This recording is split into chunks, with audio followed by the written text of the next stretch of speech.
¿Qué tal? Buenas tardes a todas y a todos. Vamos a continuar con este diplomado. El día de ayer vieron con mi compañero algunos temas relacionados con remoción de consejeras o consejeras de los soples y anteriormente conmigo vimos atribuciones del Instituto Federal Electoral. Vamos a terminar con este tema de las atribuciones del INE con algunos casos prácticos y si tuvieran también alguna duda sobre estos temas que vieron ayer con mi compañero Alonso de remoción de cargo de consejeras y consejeros, pues también lo podemos discutir. Cualquiera de los dos temas los vamos a abordar, ¿no?, el día de hoy para concluir con ambos temas, tanto el de atribuciones del INE como el de remoción, en su caso, de consejeras y consejeros de los soples. Bueno, habíamos señalado que las atribuciones del INE eran entonces, bueno, eran de asunción, de delegación y de atracción. Y entonces, bueno, el artículo 41 de la fracción quinta, apartado C de la Constitución Política de los Estados Unidos Mexicanos, nos dice que todos los consejos generales de los institutos locales, es decir, de los soples, se integrarán con 6 consejeros y un consejero presidente o obviamente una consejera presidenta. Y su designación y de remoción estará a cargo del Consejo General del INE. Como vemos, el INE absorbe todas estas atribuciones que antes tenían los congresos estatales. Y de hecho es una discusión que se ha generado a partir de esta reforma de 2014, se ha generado una constante discusión sobre dos puntos muy importantes. El primero, si es que está bien que designe a las consejeras, a los consejeros y a la presidencia de todos los soples, el Consejo General del INE vía un procedimiento de calificación, de entrevista, de examen, etcétera, de perfiles y que los designe el Consejo General del INE, o si debemos de regresar a la designación anterior para que de alguna forma no se afecte este tema del federalismo. Algunos dicen, no, está bien que lo siga nombrando el INE, el Consejo General del INE, en procedimientos muy específicos para nombrarlos, o esta atribución debe de regresar a los congresos estatales, antes a las consejeras, a los consejeros y a las presidencias de los institutos estatales electorales o de los soples, los nombraba directamente el Congreso del Estado. Las diputadas y los diputados por mayoría del Estado designaban estos nombramientos. Lo mismo sucedía con las magistradas y los magistrados de los tribunales electorales. Ahora esas funciones, pues de alguna forma no se afecta tanto el federalismo para las magistradas y los magistrados de los tribunales estatales electorales, pues quien nombra ahora a esas magistraturas es el Senado de la República. Entonces sigue siendo un órgano que representa a todas las entidades federativas, como es el Senado de la República quien los nombra. Pero para el caso, insisto, de las consejeras y de los consejeros y de la presidencia, quien los designa directamente es el Consejo General del INE, ¿no? Y entonces ahí está la discusión, si en una próxima reforma, pues quedaría mejor que nuevamente fueran los congresos estatales quien los designe, o sea, el Consejo General del INE, porque además de este tema hay otro muy importante, ¿no? El presupuesto de los institutos estatales electorales no viene como parte del presupuesto del INE. Entonces el INE nombra a los consejeros, el INE sí tiene muchas atribuciones sobre los soples, pero el INE no aprueba el presupuesto de los soples, ni solicita el presupuesto de los soples, el INE. Entonces es otro tema muy interesante porque el INE, pues les digo, puede tomar muchas facultades, sustituir a los institutos, a los soples, darle atribuciones, quitarle atribuciones a los soples, pero el presupuesto de los soples lo autoriza el Congreso del Estado respectivamente. Lo mismo sucede también con el presupuesto anual que necesitan los tribunales electorales para sus funciones y desempeño, pues también lo autorizan los congresos locales. Entonces quedó ahí un híbrido que hay que revisar, porque de alguna forma quien los designa es el INE, quien revisa toda su actuación es el INE, quién dice cuáles van a ser sus atribuciones, quién tiene facultades de atracción, quién tiene facultades de asunción, quién los puede remover, es el INE. Sin embargo, el presupuesto lo aprueba directamente el Congreso Estatal. Entonces, por un lado, el Congreso Estatal tiene una atribución muy importante que es el presupuesto, pero por otro lado no designa a las consejeras y a los consejeros del OPLE. Este es el INE y tampoco el Congreso Estatal en un momento dado los podría remover. ¿Quiénes remueven en su caso a una consejera o un consejero? Es el Consejo General del INE. Entonces ahí está el híbrido, unos aprueban el presupuesto, otros designan sus nombramientos y revisan sus funciones.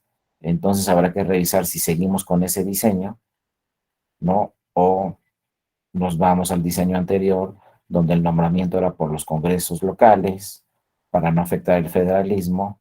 Sin embargo, como todas y todos ustedes saben, pues ahorita las iniciativas van en otro sentido, ¿no? Las iniciativas, la presidencial y de algunos otros partidos políticos, pues son iniciativas que no van en el sentido de darle mayores atribuciones a los soples o que el presupuesto de los soples lo autorice el Congreso Estatal, van en quitarles atribuciones o de plano desaparecer a estas instituciones y creo que eso todavía afectaría más el sistema federal que tenemos en México.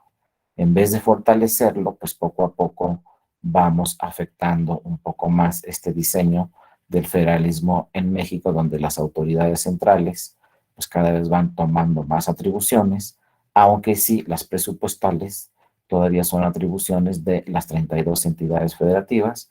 Como todas y todos ustedes saben, hace poco hubo una reforma aquí para el Instituto de la Ciudad de México y se redujo en una forma muy importante su presupuesto y en consecuencia, pues tuvieron que cerrar algunas direcciones en el Instituto Electoral de la Ciudad de México porque pues ya no tienen el presupuesto suficiente, ¿no?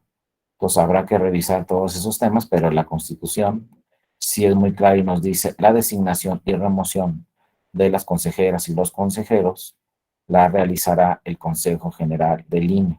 También nos dice el Consejo General del INE en cualquier momento podrá reasumir las funciones, ¿no?, de cualquier instituto, como ya vimos, con el respaldo, eso sí, de por lo menos, dice la Constitución, de por lo menos 8 consejeras o consejeros de los 11. Es un tema que también ya discutimos, pero está ahí todavía sobre la mesa. ¿Cuál será la mejor alternativa para algunas decisiones de los órganos colegiados? Si la mejor alternativa es 8 votos de 11, o nos vamos solamente con la mayoría simple, como sucede también con el Pleno de la Suprema Corte de Justicia de la Nación, para declarar la invalidez de una norma, como ya lo analizamos, se necesitan 8 votos, no solamente 6, para que sea la mayoría simple en la Suprema Corte. Lo mismo sucede en el Consejo General. Hay decisiones muy importantes que debe tomar el Consejo General y por disposición constitucional se decidió que fueran 8 votos de los 11 consejeras y consejeros para poder tomar esas decisiones y no sea una mayoría simple. Pero cuando no es una mayoría simple, corremos el peligro de que la minoría gane esa decisión, porque como lo vimos anteriormente, si votan 7 a favor y 4 en contra, pues ganaron los 4 que votaron en contra y perdieron los 7 que votaron a favor, porque se necesita una mayoría de 8. Pues habrá que también repensar esos temas en un derecho comparado, pues en pocos países en el mundo hay un órgano colegiado donde la decisión sea por una mayoría calificada, como este caso de 8 votos de 11. Por ejemplo, los tribunales electorales y el propio Tribunal Electoral del Poder Judicial de la Federación, en ningún caso se necesita una mayoría calificada para resolver una sentencia. Con que la mayoría simple vote a favor, pues esa sentencia se va a resolver, ese asunto se va a resolver en ese sentido con una minoría que no votó a favor. Por ejemplo, en la sala superior son 7 magistrados, con que se tenga el voto de 4, pues se gana el asunto por mayoría. cuando por eso son 7 intencionalmente para que no queden empatados. Pero sin embargo, por ejemplo, falta un magistrado y entonces son 6. Cuando quedan empatados, también prevé esa situación la ley, y cuando 3 votan a favor y 3 votan en contra y nada más son 6, dice la legislación que tiene voto de calidad quien preside la sala superior. El presidente o la presidenta de la sala superior, como dice muy bien Armando, tiene el voto de calidad y entonces se resuelve en ese sentido. Pero no hay casos donde se diga, por ejemplo, para que el tribunal pueda inaplicar una norma, se necesitan 5 votos de 7, ¿no? Con que se tenga una mayoría de 4 votos es suficiente, pero la Corte y el Instituto Nacional Electoral sí manejan para algunos casos como este de asunción, delegación o atracción, o en su caso de remoción de consejeras o consejeros, se necesitan pues 8 votos de los 11 para que se apruebe esa decisión. Otro caso también muy interesante que nos dice la Constitución sobre este tema es que ahora el servicio profesional electoral, el que tenía el IFE desde 1991 y es muy eficiente porque hay una carrera electoral en el INE actual muy importante. Allá todo el que quiera aspirar a ingreso, a capacitación, a profesionalización, a promoción, es vía evaluación para que pues, los funcionarios y los funcionarios del INE vayan poco a poco subiendo de categoría y vayan adquiriendo más experiencia, tengan permanencia en sus cargos. Entonces hay un servicio profesional electoral desde 1991 en el INE muy importante. Por eso si ustedes van al INE pueden conocer fácilmente en el INE algún funcionario que les diga yo tengo aquí 15 años, yo tengo aquí 20 años. En otras instituciones es muy difícil encontrar a un funcionario que tenga 20 años porque no es tan eficiente este sistema del servicio profesional electoral. Bueno, con la reforma del 2014, otra atribución muy importante que se le dio al Instituto Nacional Electoral es que el servicio profesional electoral es nacional y ahora comprende, como se dice aquí, la selección, ingreso, capacitación, profesionalización, promoción, evaluación, rotación, permanencia y disciplina de todas las servidoras y todos los servidores públicos de los órganos ejecutivos y técnicos del INE, pero agrega la Constitución, y de los organismos públicos locales de las entidades federativas en materia electoral. Entonces, el servicio profesional electoral pasa también a ser un servicio profesional donde se debe de aplicar en todos y cada uno de los institutos estatales electorales, y cualquier funcionario o funcionaria de cualquier OPLE, de cualquier instituto estatal electoral, pues puede participar en estos cursos de promoción, de profesionalización, de capacitación para su permanencia, para su rotación o para su promoción como servidor público de cualquier instituto estatal electoral, y esto también todo es a cargo del Instituto Nacional Electoral, que lo regirá directamente y lo regulará en convenio con todos y cada uno de los institutos estatales electorales. Entonces, obviamente, pues tiene atribuciones directas el INE para nombrar a las consejeras y a los consejeros, y también tiene atribuciones directas para implementar el servicio profesional electoral nacional y promocionar a todas las funcionarias y todos los funcionarios de los 32 institutos estatales electorales. Entonces, vean cómo cada vez se habla de más y más atribuciones que tiene el INE. Esto quizá ya lo vieron el día de ayer, rápidamente lo revisamos, para la remoción de los consejeras o consejeros de los organismos públicos locales. Estarán sujetos a un régimen de responsabilidades.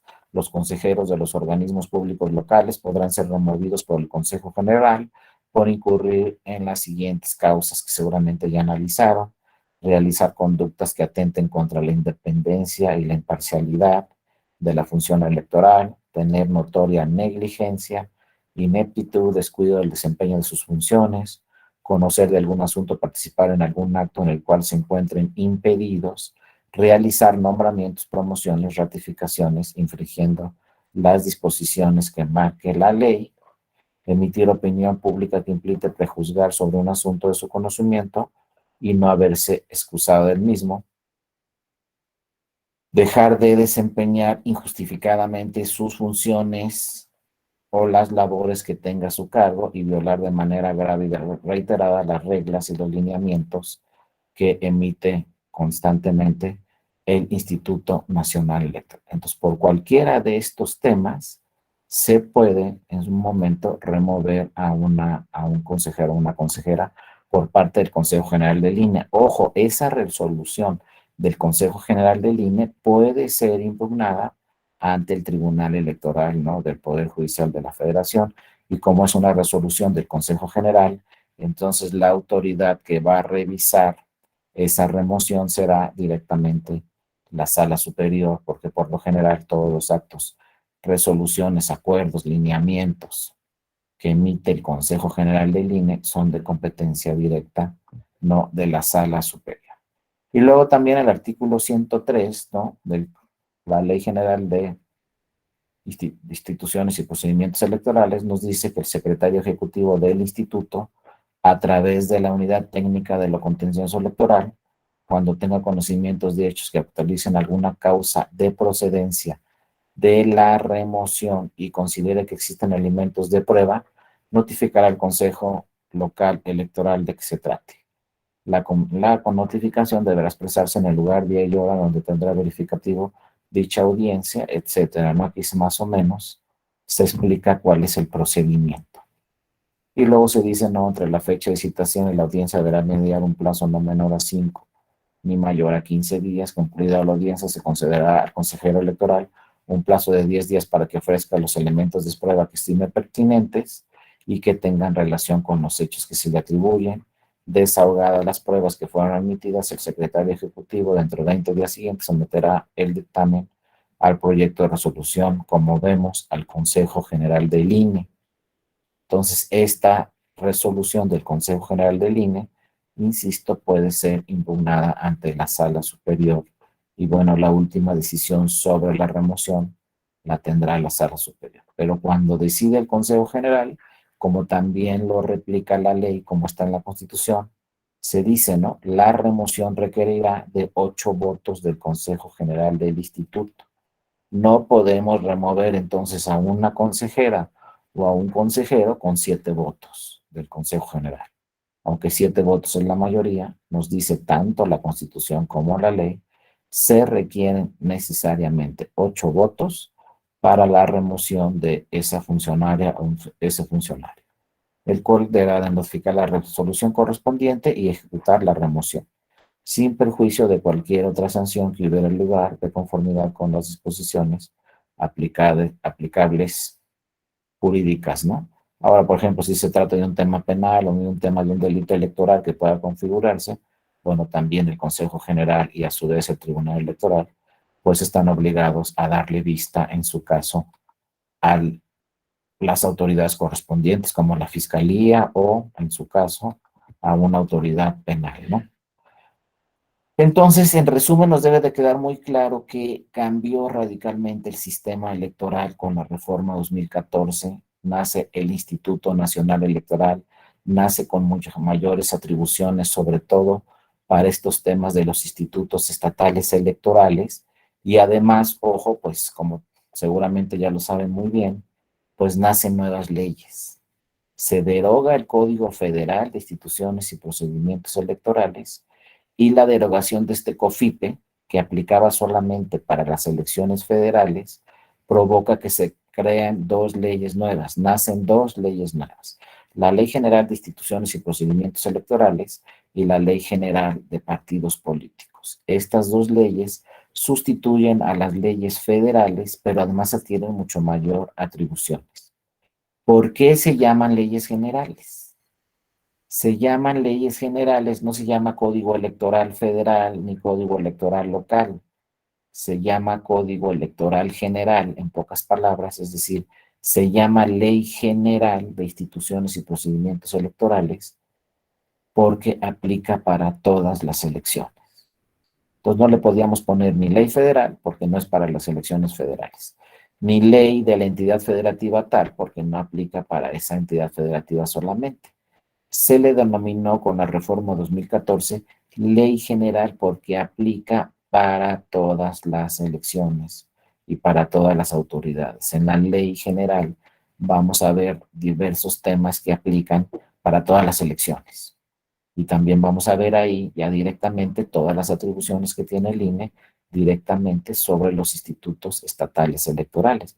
Todo esto aparece en la nueva ley general, como los artículos que acabamos de analizar de remoción, pues son artículos que aparecen ahí, como dice Antonio Urbina, para distribuir las competencias. Esta ley general lo dice claramente, lo que le corresponde al INE es esto, lo que le corresponde a las autoridades electorales locales es esto, pero también esta ley nos dice, de todo lo que le corresponde al INE lo puede delegar, o todo lo que le corresponde al INE, también algunas cosas que le correspondan al OPLE, las puede jalar el INE, con sus facultades de atracción o con sus facultades de delegación. Y también, pues se habla obviamente de esta facultad tan importante que tiene el INE de asunción, de en un momento dado sustituir por alguna causa a la autoridad local. Entonces ahora, pues es más complejo el sistema, porque por ejemplo, si hay elecciones en Colima, hay que analizar la Ley General de Instituciones y Procedimientos Electorales y también hay que analizar la Ley Electoral de Colima, ambas leyes. Y después, ojo, nos dice la Ley General. Como van a aplicar ambas leyes, la de Colima y la Ley General, para determinados temas de organización de una elección en Colima, entonces advierte la ley general, podemos encontrar contradicciones entre esta ley general y la ley de la entidad federativa. Puede ser que una cosa diga el Código Electoral de Colima, por ejemplo, y otra cosa distinta diga la Ley General de Instituciones y Procedimientos Electorales. Entonces nos dice la Ley General, cuando existan contradicciones, la norma que debe de prevalecer es la Ley General frente a la ley local. Sin embargo, ojo, el tribunal no dice eso, lo dice la ley general, pero ¿cuál es la interpretación del tribunal electoral? El tribunal electoral lo que ha señalado es cuando exista contradicción entre la ley general y la ley de una entidad federativa, la ley que tiene que aplicarse es la ley que sea conforme a la Constitución. Porque por ahí a lo mejor encontramos una norma de la ley general inconstitucional y una norma de la ley local que sí es constitucional. Y las dos se contradicen, ¿qué norma vamos a aplicar? Pues la norma que es conforme a la Constitución. Y si la norma que es conforme a la Constitución es la norma de la entidad federativa, esa es la norma que se tiene que aplicar y no la norma que está en la Ley General de Instituciones y Procedimientos Electorales. Entonces tenemos que tener esto muy claro porque si leemos la Ley General, vamos a ver, creo que en su artículo primero nos dice claramente cuando existe contradicción entre esta norma contra una norma de una entidad federativa, la que debe aplicarse es esta. Bueno, si no hay contradicción, debe aplicarse esa.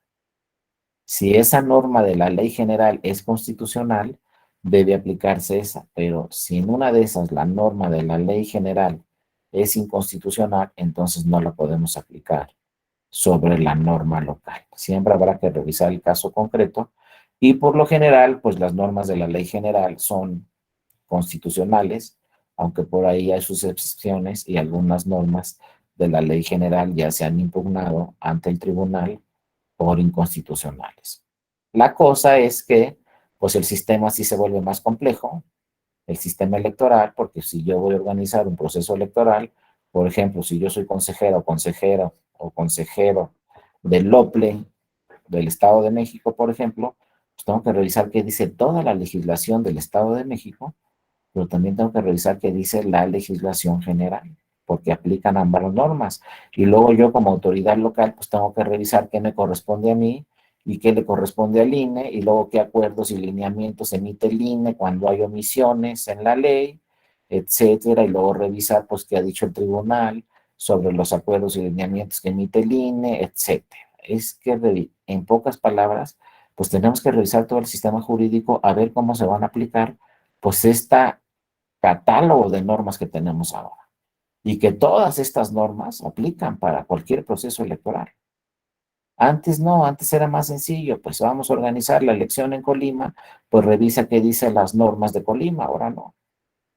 Vamos a organizar la elección en Colima, pues revisa qué dicen las normas de Colima, revisa qué dicen las normas generales, qué dice la Constitución, qué dicen los tratados, qué dice el INE, qué dice el OPLE, qué dice el Tribunal Local, qué dice el Tribunal Federal. Es decir, hay que revisar de plano todo el sistema jurídico para poder organizar una elección de la mejor manera y en su caso, pues la actuación de todas las autoridades electorales se rijan por principios constitucionales y por normas legales cuando no hay inconsistencias. Como lo dijo muy bien el compañero, pues esta ley general, su objetivo principal es distribuir competencias entre la federación y las entidades federativas. No más que no hay una distribución igual de competencias, como ya lo hemos visto. Tienen mucho mayor competencia el INE que las entidades federativas. Y finalmente, lo más importante es que el INE decide finalmente qué normas tiene que aplicar o qué atribuciones tiene que aplicar los soples y qué atribuciones le van a corresponder al INE. Se distribuyen competencias en la ley, pero si de repente el INE dice, no, esta competencia del OPLE también la voy a asumir yo, pues también la puede asumir el INE en sus facultades de atracción. Entonces, ojo, pues tenemos un ámbito de competencias federal, un ámbito de competencias local, pero tenemos un instituto nacional y tenemos una ley general, insisto, que aplica pues para todas las elecciones, en todas las etapas de los procesos electorales. Como vemos aquí, tenemos que consultar estas leyes en la preparación de la elección, también en la jornada electoral, en los resultados de validez de las elecciones y también cuando exista dictamen de declaración de validez de la elección de la presidencia de la República que lo realiza el Tribunal Electoral, o hay que revisar en las entidades federativas en qué casos es el Tribunal Electoral del Estado el que declara la validez de la elección de la gobernatura y en qué casos es el Instituto Estatal Electoral del Estado, el OPLE, el que declara la validez de la elección de la gobernatura, porque ahí sí no son todas las leyes, no van en el mismo sentido. En algunos estados quien declara la validez de la elección de la gobernatura es el instituto, y en otros estados quien declara la validez de la elección de la gobernatura es el Tribunal Electoral del Estado. Entonces también ahí tenemos distintas normas entre las diferentes legislaciones de las entidades federativas. Entonces, también en su facultad de atracción del Instituto Nacional Electoral, como nos dice el artículo 41 de la Constitución, pues el Consejo General tiene la facultad de atraer a su conocimiento cualquier asunto de la competencia de los órganos electorales locales. Y esta disposición que está en la Constitución es la que muchos dicen, es que se está afectando, obviamente, el sistema federal, porque nos dice, el Consejo General tiene la facultad de atraer a su conocimiento cualquier asunto de la competencia de los soples. Entonces, esta distribución de competencias la marca la ley, pero finalmente quien decide qué competencia tiene cada autoridad será el INE. ¿Y qué pasa ahí entonces, no? Con el federalismo, si hay distribución de competencias en la ley y en la Constitución, pues esa distribución de competencias se tendría que respetar en un sistema federal. En un sistema central, como puede ser Francia, pues no. Pero en un sistema federal, como es México, pues se tendría que respetar. Pero no, la Constitución dice automáticamente, cualquier tema de la competencia de los soples lo puede atraer el Instituto Nacional Electoral, que lo ha hecho en algunas ocasiones. La facultad que no ha ejercido lo suficiente el INE y que tendrá que revisarlo para que en un futuro la pueda ejercer también es la facultad de delegación. Si también tiene la facultad de delegación, bueno, el INE deberá delegar algunos temas a los institutos estatales electorales para distribuir de una forma más equitativa pues las competencias entre la autoridad nacional y las autoridades locales. ¿Cuándo va a ejercer su facultad de atracción el INE? Pues cuando la trascendencia del asunto o así lo amerite o para sentar un criterio de interpretación. Si hay un tema que tiene que interpretarse en ese estado, un tema legal, un tema normativo que se tiene que interpretar en ese estado para saber cómo aplicar la ley, pues quizá ahí sí convenga que ese asunto o esa interpretación la realice el INE, porque si esa interpretación la realiza el INE, pues ya aplica para todas las 32 entidades federativas. Si esa interpretación solo la realiza el OPLE, pues esa interpretación, esa norma, solo aplica para esa entidad federativa. A diferencia que cuando esa interpretación la realiza el Consejo General del INE y diga que la norma se tiene que aplicar en este sentido, entonces, obviamente, pues esa resolución del INE va a aplicar para todas las entidades federativas. De ahí la importancia de los acuerdos, las resoluciones que emite el Consejo General.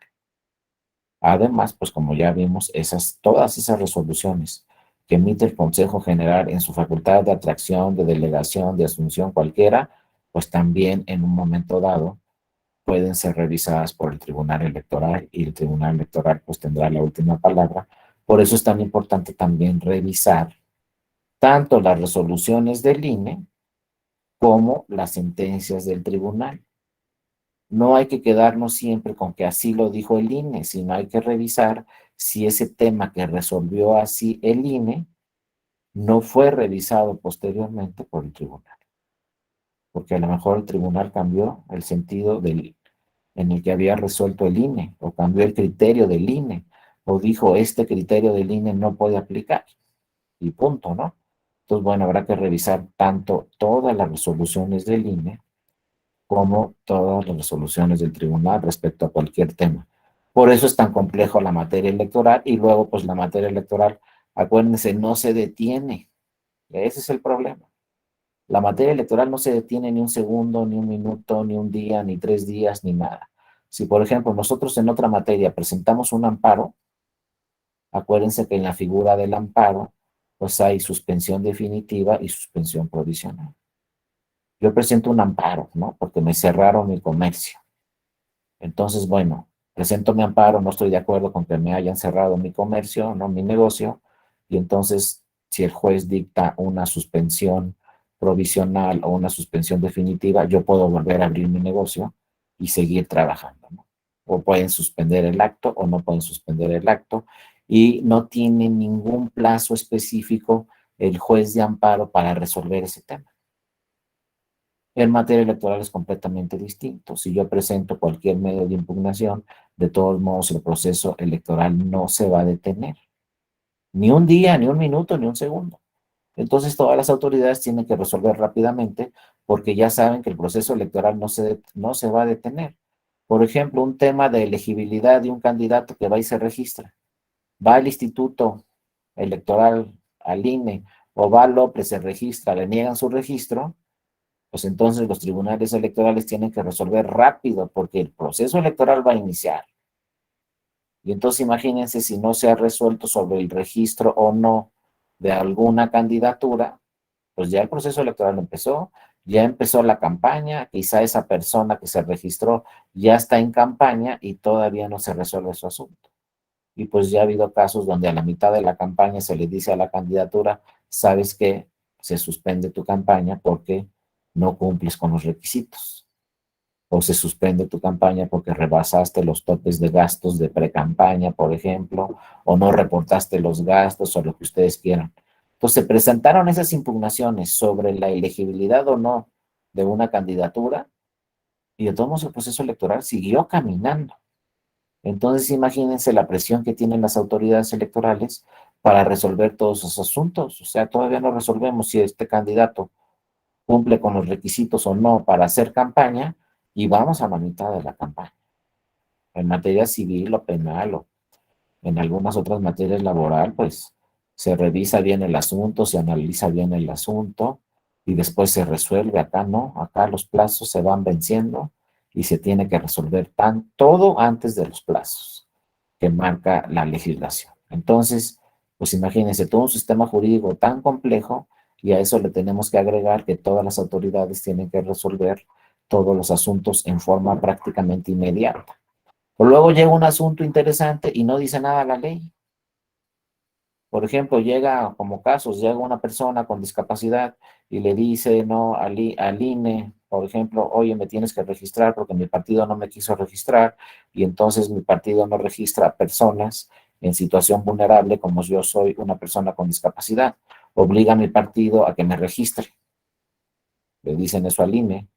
Y el INE, por ejemplo, revisa en alguna legislación, o la general o la local, depende del asunto, o el mismo OPLE lo revisa, y entonces le contestan, es que sabes que aquí la legislación no obliga a los partidos políticos a registrar personas que se encuentren con alguna discapacidad en situación vulnerable. No hay ley, la ley no obliga.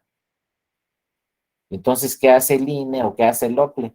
Entonces ya no los voy a obligar, pero es un derecho humano el de esta persona, es un derecho fundamental, es un derecho político. Entonces, ¿qué hace el INE o el OPLE? Pues dictan una medida afirmativa, una acción afirmativa. ¿Qué es eso? Pues si no hay ley, dictan lineamientos. Y los lineamientos pueden decir, pues sabes qué, para proteger los derechos políticos de este grupo vulnerable, tu partido político pues tienes que registrar a esta persona con discapacidad que le negaste su registro, o a esta persona que pertenece a la diversidad sexual, o a esta persona, tienes tu INE, tienes que dejar votar a esta persona que está en prisión, etcétera. Son miles de los casos, pero la ley no dice nada. Pues si la ley no dice nada, tiene atribuciones el INE y tienen atribuciones los OPLES para dictar lineamientos. Pues vean lo complejo del sistema. Y tiene que dictar rápidamente sus lineamientos y tiene que atender rápidamente esa queja de esa persona que le negaron su registro. Porque si termina el proceso electoral, ¿ya para qué le resolvemos a esa persona que le negaron su registro? Si ya pasó a la elección. Entonces, todo se vuelve muy complejo y luego agréguenle que esos lineamientos que dicte el OPLE o esos lineamientos que dicte el INE pueden ser revisados por los tribunales electorales para, en su caso, revisar si los lineamientos que dictó la autoridad administrativa son conformes a la Constitución o no son conformes a la Constitución. Y si por algo se le pasa al OPLE dictar lineamientos, pues entonces el Tribunal Electoral del Estado es el que tiene que proteger el derecho político de esa persona que se encuentra en situación vulnerable y que no lo registraron a la candidatura. Y vienen ahí las sentencias, vienen ahí los criterios de la sala superior, ya ha habido casos donde la sala superior le ordena a un congreso estatal crear una norma específica para atender a ese grupo vulnerable. Y si no lo hace el Congreso Estatal y no crea esa norma como una acción afirmativa, entonces el tribunal le dice al OPLE, pues entonces tú creas esos lineamientos. Y si no lo hace el OPLE, entonces le dice al Tribunal Electoral, pues tú tienes que resolver este asunto a favor de esa persona porque se encuentra en un grupo vulnerable, etcétera. Entonces imagínense lo complejo del sistema y a esto pues le agregamos que el INE en un momento dado puede decir, no, pues yo voy a organizar la elección en esta entidad federativa y punto, ¿no? O yo, mis facultades de atracción son estas, voy a jalar estos asuntos, o de plano el OPLE tenga todo muy bien organizado y de repente le diga al INE, pues ahora en mi facultad de delegación te van todas estas funciones, las vas a realizar tú, no las voy a realizar yo, ¿no? Pero sí son temas muy delicados y son temas que tienen que ver directamente con el federalismo. Ahorita estamos en reforma electoral y desafortunadamente yo no veo por ahí iniciativas que nos hablen de fortalecer el federalismo electoral, ¿no? Yo no veo por ahí ninguna iniciativa de ley donde diga vamos a fortalecer a las entidades federativas, vamos a darle más atribuciones a los OPLES, vamos a darle más atribuciones a los tribunales electorales. Entonces, ¿qué está sucediendo con este tema del federalismo? Y ya todos los OPLES levantaron la mano porque han llegado muchos asuntos al tribunal donde los OPLES se quejan falta de presupuesto. Por ejemplo, el OPLE hace un estudio a fondo y le dice a su Congreso estatal, oye, para el próximo año necesito 10 pesos, es lo mínimo que necesito para cumplir con todas mis actividades. Y resulta que el Congreso estatal, pues le autoriza 5 y punto, y háganle como quieran. Pero ¿quién propone ese presupuesto? ¿El gobernador o la gobernadora del estado? Entonces, primero el OPLE tiene que hablar con el gobernador o la gobernadora del estado para que el Ejecutivo Estatal pase ese presupuesto que solicita el OPLE. Si es que está de acuerdo, fíjense, la gobernadora, el gobernador del estado, es decir, el ejecutivo, lo tiene que plantear en su presupuesto, también el presupuesto del OPLE y también el presupuesto del tribunal, pero desde ahí empiezan los problemas. Si dice el gobernador o la gobernadora, no te autorizo este presupuesto, pues ya ni siquiera llega al Congreso. Pero si llegara al Congreso, el Congreso le dice al OPLE, oye, pues no te autorizo este presupuesto. Entonces, ¿dónde está en realidad la independencia, no? Como aquí nos dice muy bien Martín Dueñas, el OPLE de Colima este año tuvo un recorte del 66% de su gasto operativo. O sea, te pido 10 pesos y me das 3.4 pesos y hazle como puedas. Seguimos en el tema del federalismo y seguimos en el tema de la independencia de las autoridades. Yo me pregunto cómo puede tener independencia un OPLE o cómo puede tener independencia un tribunal electoral si el presupuesto se los recortan, como está señalando, ¿no?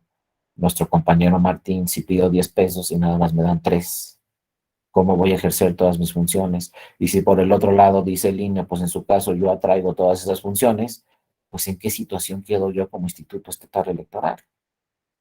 Hay que revisar esos temas, pero pues sí les tengo malas noticias. Hasta ahorita no se han discutido de una forma importante esos temas en la próxima reforma electoral, a pesar de que todos los soples constantemente han señalado que debe haber una independencia en su presupuesto. Han llegado impugnaciones al tribunal, donde le solicitan al tribunal que revise ese presupuesto y que le ordene al Congreso autorizar ese presupuesto. Lo mismo sucede con los tribunales electorales. Luego llegan al tribunal y le dicen, no, pues es que con lo que me autorizó el Congreso de mi estado, pues no puedo cumplir con mis funciones. Y bueno, están las autoridades nacionales, pero entonces la pregunta es, ¿qué sucede, no, con estas autoridades? ¿Por qué no tienen la independencia que deberían de tener y atender al sistema federal, no, en el cual nos encontramos? Ahora, si van a cambiar de un sistema federal central, pues que empiecen por ahí, nos digan a todos, hoy sabes que ya no vamos a hacer un sistema federal, pero claro que lo somos, y entonces también, como dice muy bien Aarón Antonio Villa, urge una ecuación para asignar un porcentaje del presupuesto estatal a las autoridades electorales. Exactamente. No es de que hoy te doy 10 pesos y el año que entra 5 y el año que entra y el siguiente año 8, sino lo ideal sería que tuvieran un presupuesto, un porcentaje ya fijo de todo el presupuesto que tiene ese estado o de todo el presupuesto que tiene el país. Porque luego, pues ya saben, ¿no? Muchos medios de comunicación dicen, salen carísimas las elecciones. Luego dicen, ¿cómo gastan dinero los partidos políticos? Yo me acuerdo cuando medios de comunicación decían, ¿cómo gastan dinero los partidos políticos? Pero no decían que toda la propaganda política en radio y televisión se iba a los medios de comunicación. Y tampoco decían los medios de comunicación que los minutos al aire para los partidos políticos eran muy caros. Entonces sí gastaban mucho dinero los partidos, pero no decían que el 80% de su dinero para la campaña se iba en propaganda político-electoral en radio y televisión. Ya después en una reforma constitucional se dijo, bueno, está prohibido que compren o contraten propaganda política los partidos en radio y televisión. Ya no van a gastar en eso. Claro, imagínense cómo se pusieron los medios de comunicación cuando dijeron ya se nos cayó aquí la compra o los contratos de tiempo aire para publicidad o para propaganda política. Pues perdieron mucho dinero, pero así quedó la reforma constitucional y entonces los partidos políticos con su financiamiento público pues ya no tenían que gastar en radio y televisión, gastaron esas partidas en otras cosas como actualmente lo hacen, pero ya en radio y televisión todo lo monitorea el INE y el INE es el que decide cuántos minutos tiene. Pero ahí también estamos mal y ya es otro tema que me estoy metiendo, pero solamente se los dejo ahí para la reflexión.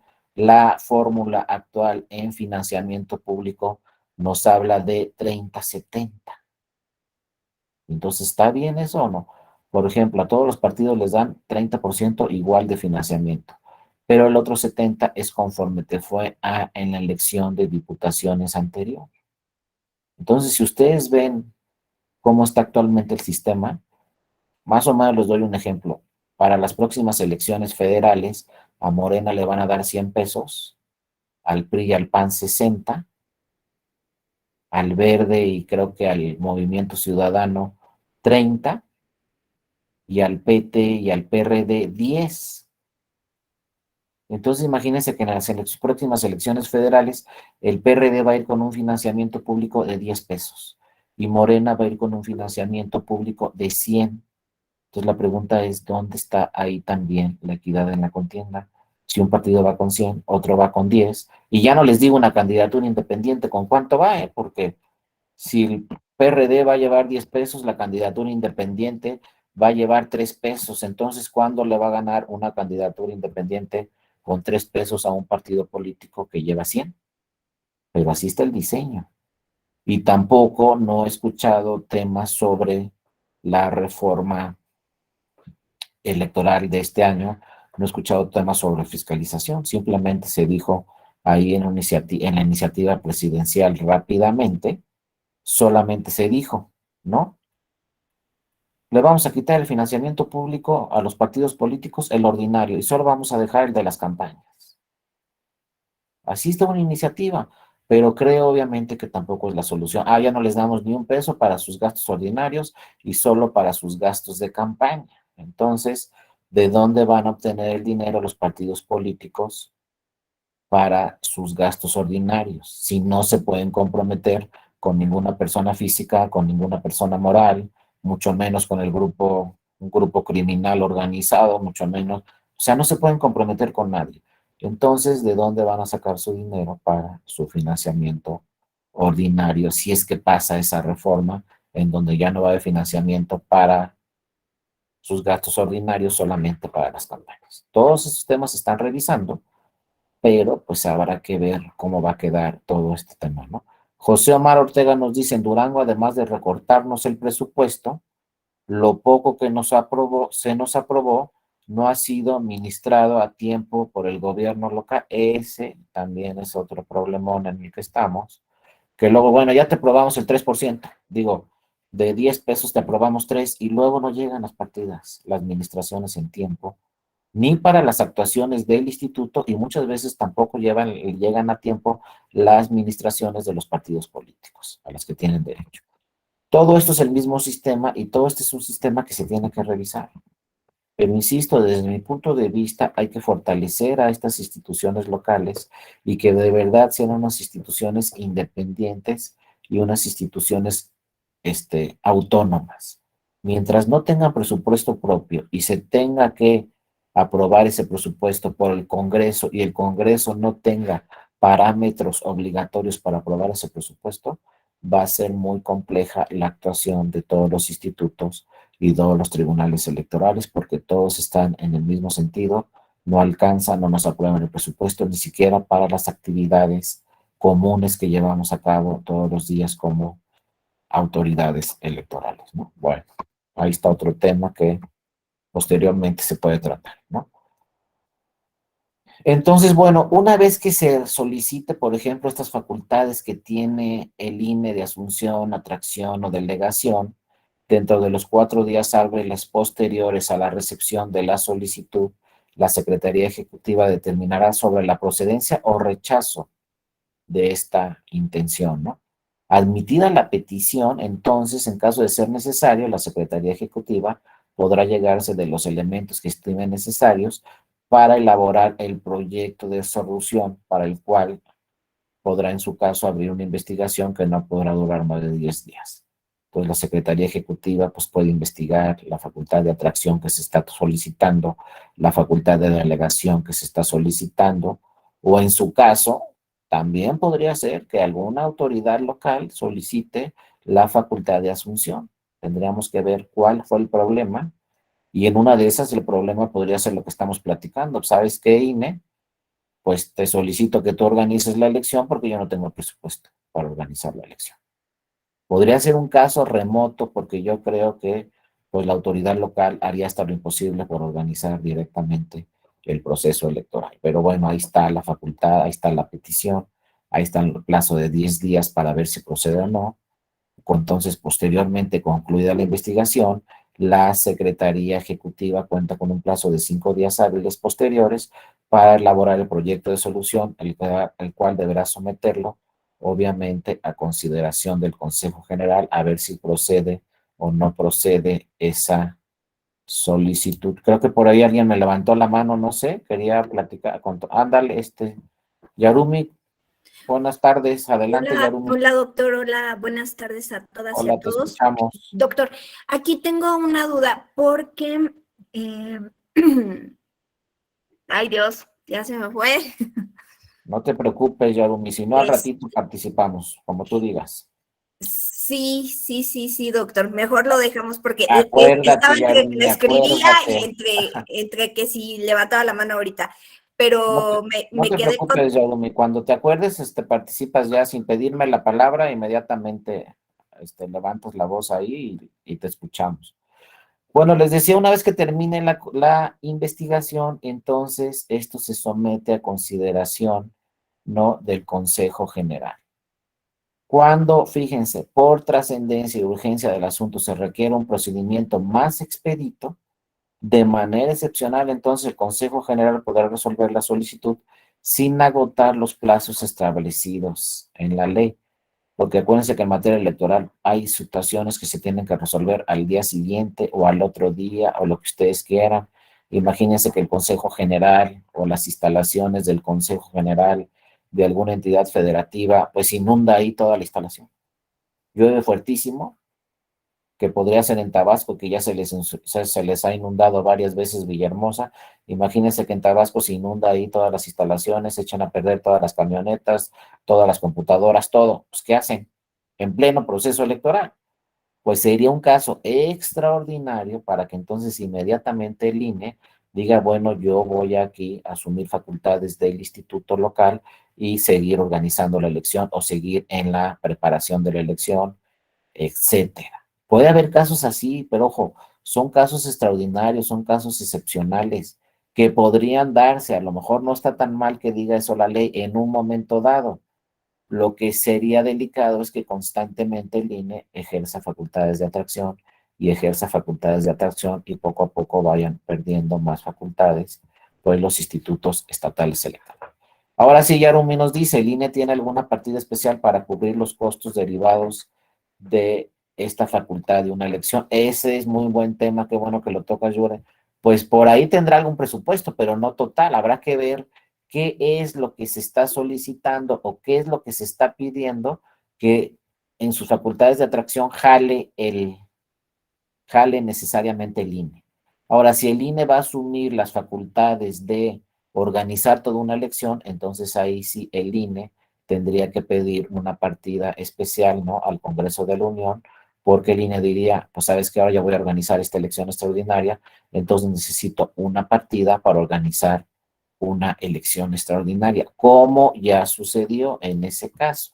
No crean que estamos hablando al aire, el INE ya ejerció en un momento dado su facultad de asunción y ya organizó un proceso electoral extraordinario. Antonio nos dice, es otra de las razones por las que se cambió de fecha las elecciones locales de octubre a junio. Ah, bueno, pues bien que nos dices, Antonio, pues se fueron a junio, obviamente las elecciones, pues para que no estuviera ahí un tema de lluvia, de clima, de inundaciones y no pasara eso, pues atinadamente algunas entidades federativas dijeron, pues mejor tenemos la elección en junio, porque en octubre, pues puede ser que esté lloviendo fuertísimo y sí podemos caer en esta figura, ¿no?, de algún fenómeno natural que impida que se pueda organizar la elección. Yarumi nos dice en Puebla, no, Yarumi fue en Colima, donde fíjense, no fue por la facultad de asunción del INE. En Colima fue una sentencia del Tribunal Electoral de la Sala Superior la que ordenó al INE, con base en sus facultades de asunción, que el INE fuera el que organizara toda la elección extraordinaria para la gobernatura en Colima.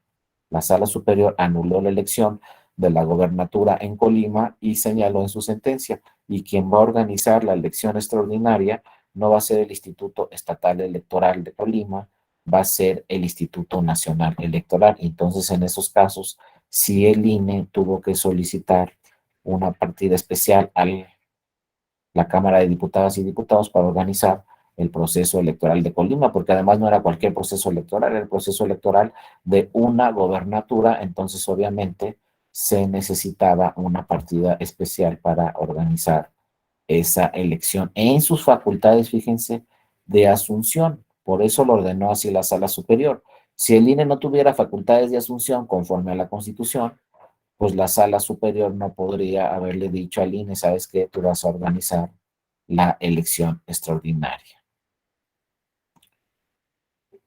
Aquí nos dice Jesús Alexander, discúlpeme, llegué 5 minutos tarde y no estoy entendiendo. El día de hoy no íbamos a ver el tema de responsabilidades de consejerías y procedimientos de remoción. Sí, Jesús, estamos tocando ambos temas porque dentro de las atribuciones del Instituto Nacional Electoral está la remoción de las consejerías de los consejeros. Ya platicamos justo al inicio de esta presentación, pues cuáles son las facultades del INE, cuáles son los supuestos que se pueden dar para remover, en su caso, una consejería, una presidencia de una consejería. También platicamos de quién, pues que el INE es la autoridad que los nombra y la autoridad que los puede remover, y que hay un procedimiento de remoción, y que finalmente cuando el INE decide o resuelve remover alguna consejería, todavía ese tema puede pasar a el Tribunal Electoral.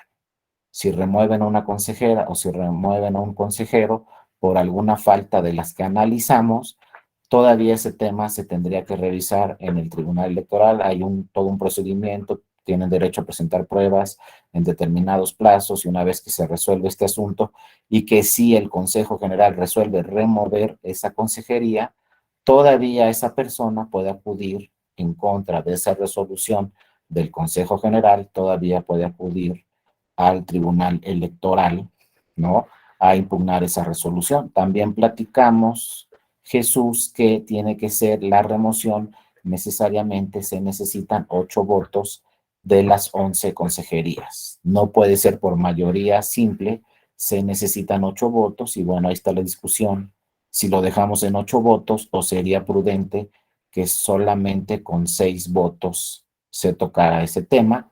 Además que, bueno, ayer al principio les dije que ayer mi compañero Alonso, pues también platicó de este tema de las remoción y las responsabilidades de las consejerías. Pero no sé, Jesús, si tuvieras alguna otra duda, pues con todo gusto te escuchamos y la revisamos. Si tuvieras alguna otra duda sobre este tema de las consejerías y los procedimientos de remoción, o tuvieras alguna experiencia o conocieras algún caso en particular. También por ahí hay algunas sentencias, Jesús, en donde por temas de paridad han removido a estos consejeros. Por ejemplo, en Baja California ya teníamos un presidente consejero en el instituto, y por temas de paridad posteriormente se tuvo que remover esa presidencia para nombrar a una presidenta consejera. Son sentencias que están ahí en la sala superior que también podemos revisar, ¿no? En determinadas ocasiones, pero también, ojo, el tema de paridad también puede provocar la remoción de una consejería en algún momento. Sí, por acá, perdón, es que no. Martín, adelante, te escuchamos, Martín. Sí, buenas tardes, noches, profesor. Hablando de eso, de lo que son las causales de remoción, de repente algunas me las considero un tanto vagas, no sé. Bueno, ya por ejemplo en 2016 hubo una resolución para destituir a la consejera presidenta del OPLE de Colima por notoria negligencia, porque se atrevió a dar una entrevista cuando todavía no estaban los resultados completamente asentados, y la diferencia de votación fue de apenas, si no mal recuerdo, 400 votos en la de gubernatura. Y eso posteriormente le generó, no tanto en el instituto, sino mediante el tribunal, su destitución. Pero, por ejemplo, ¿cómo? Pues ahora sí que cómo determinar que algo puede ser un descuido en el desempeño de las funciones, cómo determinar que atenta contra la independencia y la imparcialidad, cuando lo considero ciertamente asuntos pues relativamente vagos, que tienen que estar muy bien fundamentados y que muchas veces pues realmente se pueden modificar documentos y con eso se salva la situación. Es mi observación. Exactamente, Martín, es que es todo un procedimiento donde hay derecho de audiencia, se tienen que presentar pruebas, se tiene que acreditar esa infracción y se tiene que pues, otorgar, obviamente, que muchas veces llegan los asuntos ante el tribunal porque no hay debido proceso o no hay derecho de audiencia o no hay otro derecho humano muy importante que es la presunción de inocencia, pero es todo un juicio, ¿no? En pocas palabras, donde las partes presentan pruebas, donde las partes se defienden en audiencias públicas, etcétera, y finalmente, terminada la investigación, la autoridad resuelve que cuál fue el motivo. En este caso que señalas de Colima, pues bueno, fue un hecho notorio ese error que cometió, ¿no?, la presidenta del Instituto Estatal Electoral al emitir unos resultados sin tener todavía pues todas las actas, ¿no?, de escrutinio y cómputo revisadas, emitió unos resultados y posteriormente, creo, no me acuerdo muy bien del asunto,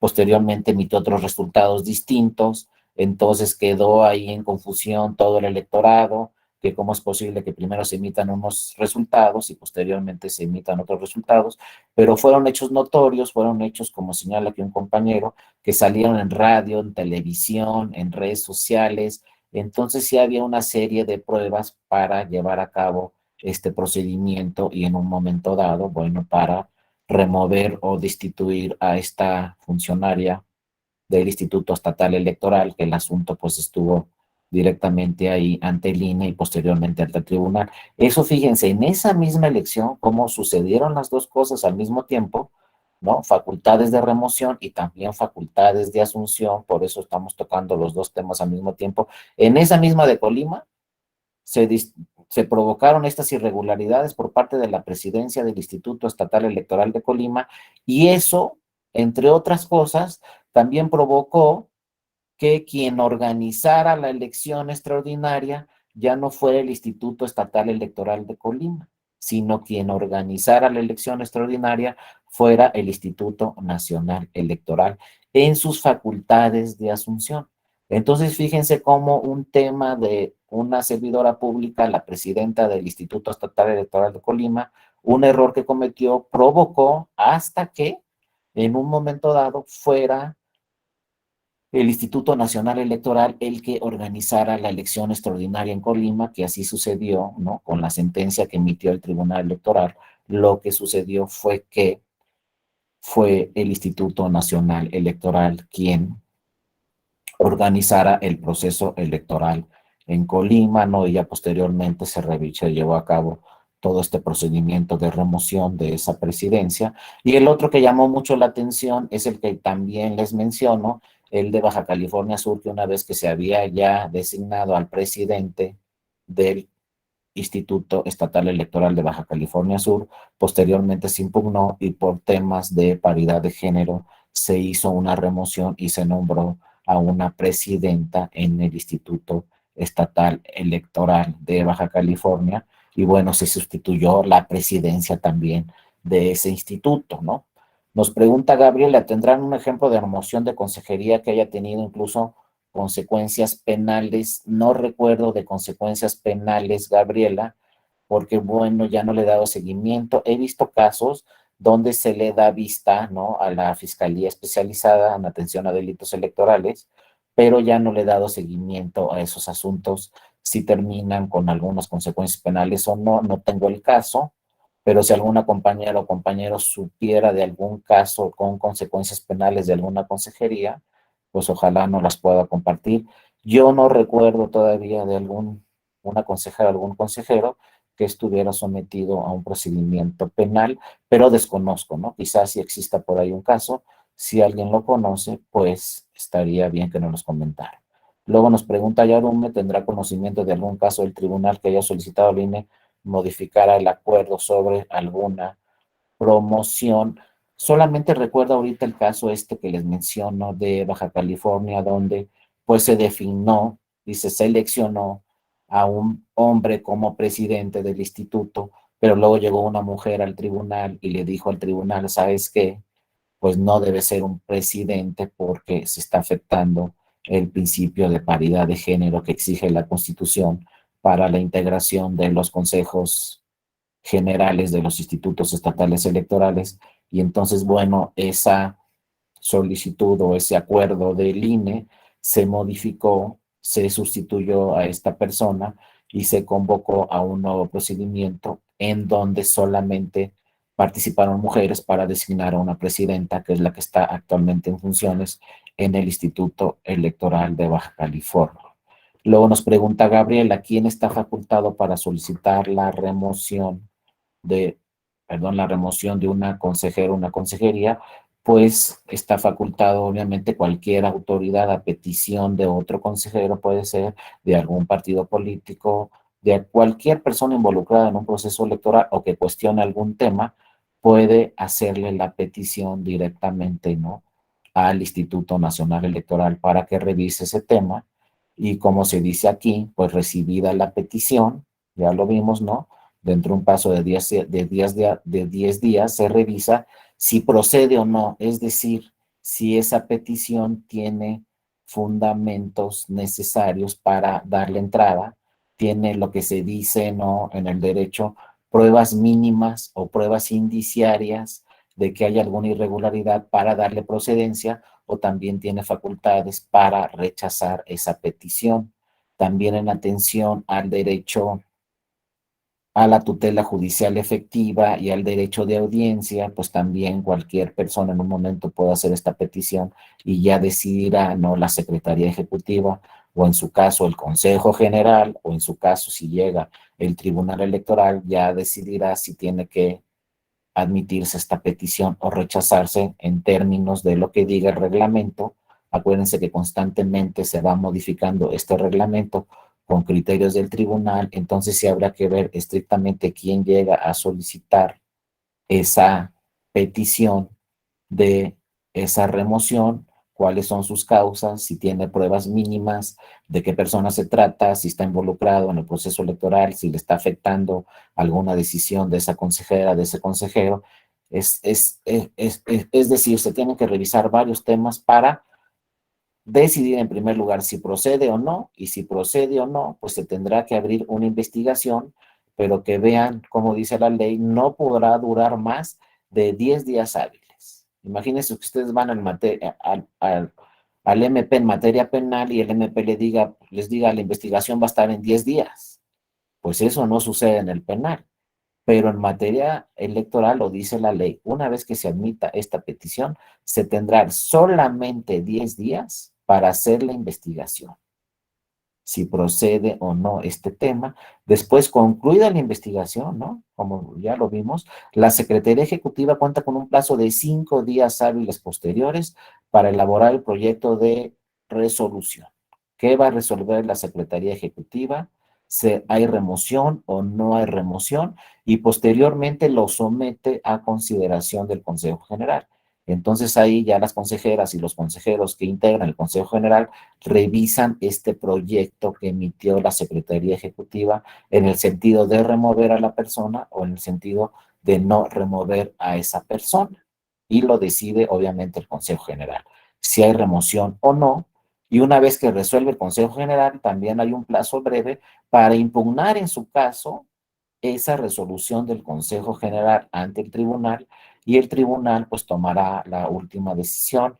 El tribunal revisará todo el expediente, el tribunal en un momento dado puede decir no hay un debido proceso, o no se aplicó la presunción de inocencia, o no se atendieron estos agravios, o no se revisaron estas pruebas. Entonces en un momento dado el tribunal puede regresar el asunto al INE para que continúe con la investigación o recabe más pruebas, etcétera, o si no, el tribunal puede resolver sin modificar la investigación, sí puede confirmar la resolución del Consejo General o puede revocar la resolución del Consejo General. Y como vimos también, El punto número 5 nos dice, cuando por trascendencia y urgencia del asunto se requiere un procedimiento más expedito, pues se realizará ese procedimiento todavía de forma más expedita, ¿no?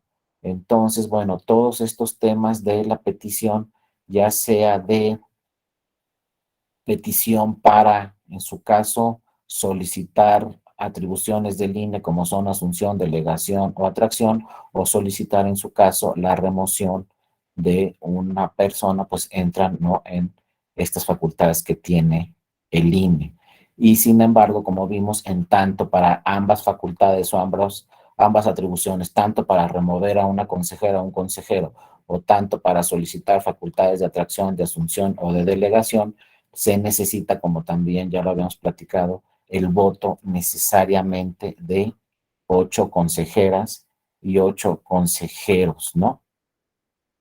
También nos dice aquí Martín Dueñas, no, en el caso reciente de Hidalgo, donde 2 consejerías que iban a ser destituidas ya habían cumplido su periodo, por lo que se sobresee su caso.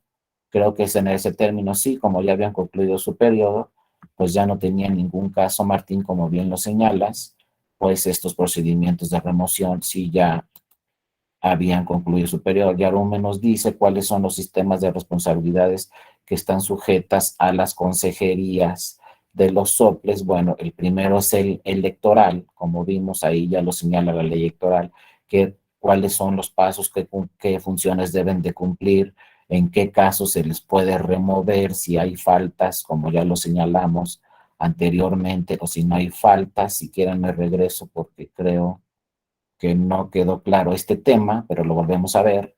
La remoción de los consejeros electorales de los organismos públicos locales estarán sujetos a el régimen de responsabilidades de los servidores públicos previstos en la Constitución. Los consejeros electorales de los organismos públicos locales podrán ser removidos por el Consejo General por incurrir en alguna de estas causas graves, pero como dijo muy bien el compañero, muchas veces no es muy objetiva la irregularidad. Tiene que hacerse todo un procedimiento y tienen que revisarse las pruebas, porque si ven aquí lo que dice el artículo 102 de la Ley General, pues no es muy objetivo, es más bien subjetivo. Ya en la investigación se tendrá que revisar la objetividad, porque vean cómo dice la ley. Si se realizan conductas que atenten contra la independencia e imparcialidad de la función electoral, hay que revisar cuáles son esas conductas y si están afectando la independencia y la imparcialidad de la función electoral, o cualquier otra acción que genere o implique subordinación respecto a terceros. También habrá que revisar ese tema. Pero vean, es subjetivo, como muy bien lo dijo el compañero, no me acuerdo, creo que fue Martín, pero es muy subjetivo. Entonces tiene que hacer todo un procedimiento y toda una investigación para revisar si aplica o no. Después, tener notoria negligencia. ¿En qué la notoria negligencia? ¿Cuál fue el error, no? Y es un error de tal magnitud para removerlo o no, pues eso lo tendrá que investigar la autoridad administrativa, lo tendrá que resolver la autoridad administrativa y luego lo podría revisar en un momento dado la autoridad jurisdiccional. Después, por ineptitud de descuido el desempeño de sus funciones, pues también está subjetivo. ¿Qué se entiende por ineptitud o descuido en el desempeño de sus funciones? Y hasta dónde nos alcanza que ese error, por ejemplo, o descuido, sea suficiente para removerlo, o no es de tal magnitud, o labores que deba de realizar. Luego C, conocer de algún asunto o participar en algún acto por el cual se encuentren impedidos. Ahí sí está más claro. Hay asuntos que están impedidos conforme a la ley. Si es asunto, por ejemplo, de un pariente, pues está impedido, de un etcétera. No hay varios supuestos. Ahí sí tendríamos que revisarlos y de alguna forma el tema podría ser más objetivo. De realizar nombramientos, promociones, ratificaciones, infringiendo las disposiciones generales. Pues ahí también ya está un poco más objetiva la disposición, porque vamos a ver, tiene atribuciones para realizar nombramientos, esta consejera, este consejero, esta presidencia o no, la promoción, cómo se llevó a cabo, la ratificación, cómo se llevó a cabo, se infringió la ley o no. Otra, emitir opinión pública que implique prejuzgar sobre un asunto de su conocimiento, ¿no? Es decir, esto se va a resolver así, van a ver, pues a lo mejor ese es un error. Hay que esperarse a que se resuelva y no se puede juzgar hasta que juzgue directamente o resuelva directamente el Consejo General en pleno. Bueno, ahí puede ser, ¿no? Y no haberse excusado del mismo en su caso, después dejar de desempeñar injustificadamente sus funciones. Pues ahí está muy claro, si no voy a trabajar constantemente, no acudo a las sesiones del Consejo General, pues ahí sí puede ser un motivo para su destitución o las labores que tenga a su cargo. Pero ojo, siempre hay dos derechos que protege el tribunal: presunción de inocencia, debido proceso y, ojo, derecho de audiencia. Antes de que resuelva estos asuntos, el INE tiene que cumplirse con estas disposiciones: debido proceso, audiencias debidas, citar a la persona, que se defienda, que presente sus pruebas para que se proteja su derecho humano de presunción de inocencia. Una vez que se tiene toda la investigación, que ya se citó a la persona, que ya acudió la persona, que ya se defendió la persona, que ya presentó las pruebas la persona para defenderse, entonces sí se tiene que resolver.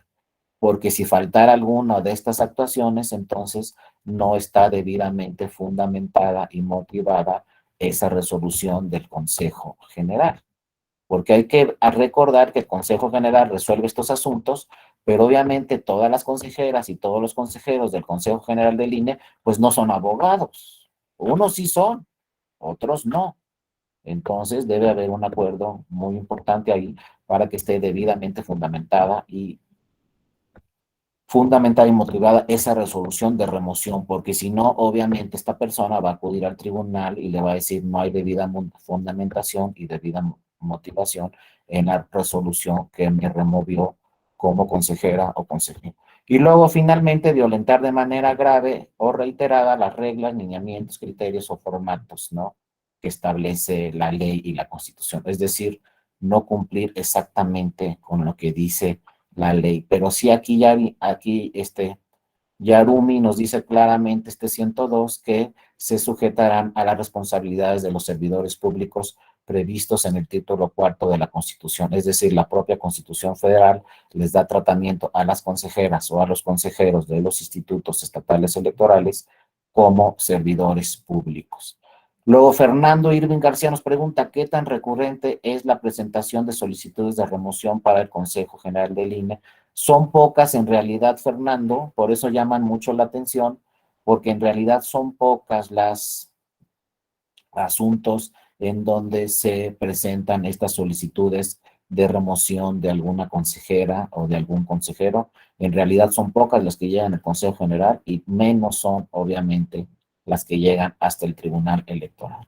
Aquí Eduardo Holguín nos señala: en Chihuahua, Víctor Yuri Zapata Leos había sido nombrado consejero presidente en abril de 2021 y por sentencia a la Sala Superior por paridad. Después, en octubre, fue la licenciada Yanko Durán la presidenta y Víctor Yuri Zapata como consejero propietario. Bueno, esta también fue pues una muy buena salida que se le dio al asunto. Mira, la presidencia tiene que ser de una mujer, pero entonces el que era presidente lo pasamos a consejero local. Hay que ver siempre los casos concretos, pero qué bueno que señalas este asunto, porque algún día lo revisé, Eduardo, pero ya no lo recordaba, y es un asunto muy interesante porque aquí simplemente se le removió, pero de presidencia a consejería, para dejar a una presidenta en atención a estos temas de paridad de género, porque es una disposición constitucional.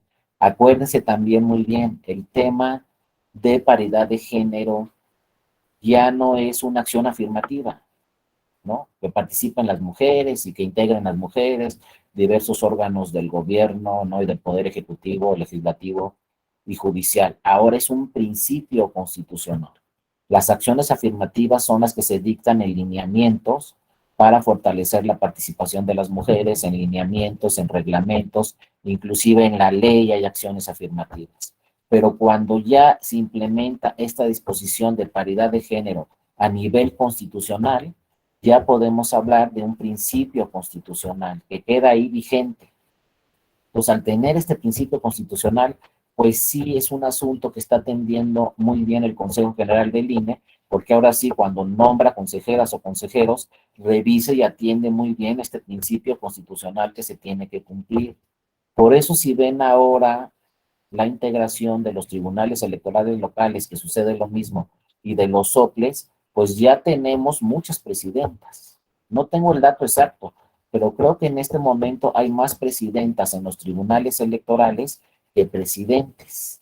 Y lo mismo está ocurriendo en los soples. Ya tenemos, creo que si no la mitad o más presidentas en los soples que presidentes. Y todo esto se ha debido a este principio constitucional que habla de paridad también en la integración de las consejerías.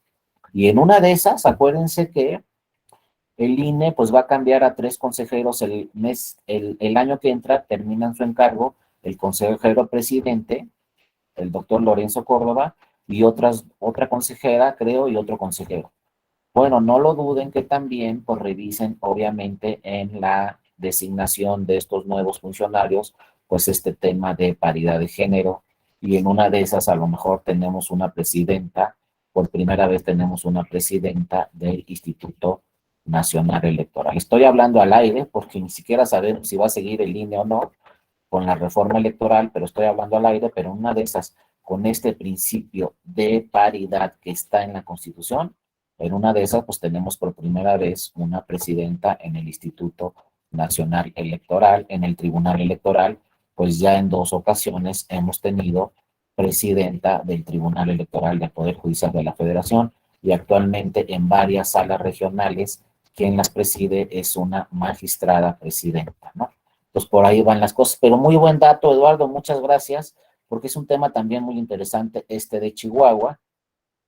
Y aquí Martín Dueñas, pues me está apoyando aquí en mis comentarios, diciéndome muy bien que es Lorenzo Córdoba, el que termina su encargo el año pasado, el año que entra, también Ciro Murayama y Adriana Favela.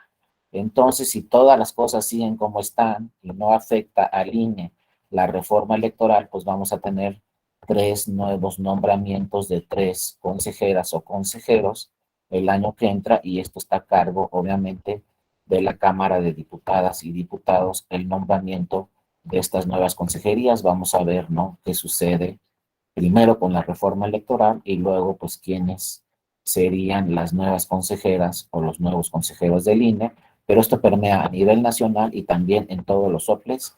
Constantemente se están nombrando mujeres, inclusive ya ha habido, algunos compañeros lo deben saber muy bien, ya ha habido convocatorias para consejerías donde solamente participan mujeres, ¿no? Porque la idea es que sea una mujer. Por ejemplo, en el Estado de México, si no mal recuerdo, la actual presidenta que acaba de ser nombrada en el Instituto Electoral del Estado de México, creo que en la convocatoria solamente se convocó a participar a puras mujeres para que necesariamente la que ganara ese procedimiento fuera una mujer. Y actualmente en el Instituto Electoral del Estado de México tenemos una presidenta del Consejo General de ese instituto, que fíjense, finalmente sustituyó a otra presidenta que también teníamos en el Instituto Electoral del Estado de México. Esta presidenta que teníamos anteriormente, pues fue una presidenta que entró para sustituir desafortunadamente al presidente consejero, porque el presidente consejero del Instituto Electoral del Estado de México, pues desafortunadamente falleció por COVID, y entonces se tuvo que sustituir inmediatamente esa presidencia, y fue una mujer la que lo sustituyó, y ahora se nombró una nueva presidencia y también es una mujer la que actualmente preside el Instituto Estatal Electoral del Estado de México, que es el siguiente instituto que va a tener elecciones, ¿no?, que serán el año que entra. Entonces, obviamente, la organización de las elecciones del año que entra, a cargo del Instituto Estatal Electoral del Estado de México, será presidido por una mujer. Y también, si no me falla la memoria, en este momento en el Estado de México, en ese instituto, hay más consejeras que consejeros, ¿no? Y poco a poco, pues así va la tendencia, ¿no? ¿Cuánto puede durar un procedimiento de remoción de consejerías? Nos pregunta Gabriela. Pues aquí está más o menos lo que platicamos, aquí están más o menos las fechas, ¿no? Ya las señalamos anteriormente. Las fechas son, pues se dice si procede o no, luego en 10 días hábiles se lleva la investigación, luego 5 días posteriormente se turna ese asunto a el Consejo General del INE y el Consejo General del INE resuelve. Entonces son asuntos, pues calcúlale, es que aquí, Gabriel, el tema es que ese asunto puede llegar al tribunal. Si ese asunto llega al tribunal, entonces quizás sí nos llevemos más de un mes, Gabriela, pero si el asunto no llega al tribunal, seguramente antes de un mes se tendrá esa resolución, ¿no? Pero por lo general, pues si llega al tribunal, el tribunal lo resolverá en máximo 15 días, porque acuérdense que el tribunal electoral, en promedio, bueno, por lo menos el año pasado, el tribunal electoral en promedio resolvió todos los asuntos que llegaban en un término de 15 días. Había unos que duraban un poco más de 15 días y otros que se resolvían un poco menos de 15 días.